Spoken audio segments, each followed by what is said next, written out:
তো এই রমজান মাসে 5 টাকা ইফতার দিচ্ছি পুরো রমজান ধরে রাজবাড়ী শহর ধরে। আমাদের একটা ইন্টেনশন ছিল যে রাজবাড়ী শহরে এমন কিছু কেউ করে না যে আমরা করব, যে আমার কিছু ভাই ব্রাদার বন্ধু বান্ধব আছে এগুলো মিলে করবো। তারপর এই 2 টাকা হোটেল দেওয়ার আগে সবার সাথে বসলাম যে কিছু করা যায় নাকি, ইউনিক কিছু।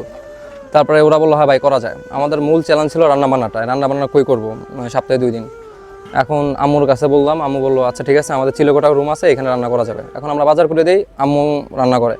আর আমাদের আইটেম সবসময় মানে যেগুলো বিশেষ করে যারা বড় লোকরা বাসায় খায়, বড় লোকরা বলতে কি বোঝাচ্ছে এখানে, ওই ইলিশ মাছ, তারপর খাসির মাংস, গরুর মাংস, এগুলো যারা বাসায় রেগুলার খায় শুক্রবারে, আমরা ওই খাবারগুলোই আমাদের হোটেলে দেওয়ার চেষ্টা করি। আমরা এই 3 আইটেমের মধ্যে সীমাবদ্ধ থাকবো ইনশাআল্লাহ। আল্লাহ যদি তৌফিক দান করে 3 আইটেমের মধ্যে সীমাবদ্ধ থাকতে চাই। মূলত আমরা দেখতে পাচ্ছি সাধারণত আমাদের রাজবাড়িতেই 2 টাকা মানে চলে না ধরতে গেলেই। 2 টাকার একটা চুইংগাম কিনতে গেলে মানে 2 টাকা যদি দোকানদারের কাছে চাই, সে আমাকে একটা চুইংগাম ধরায় দেয়, চকলেট ধরায় দেয়।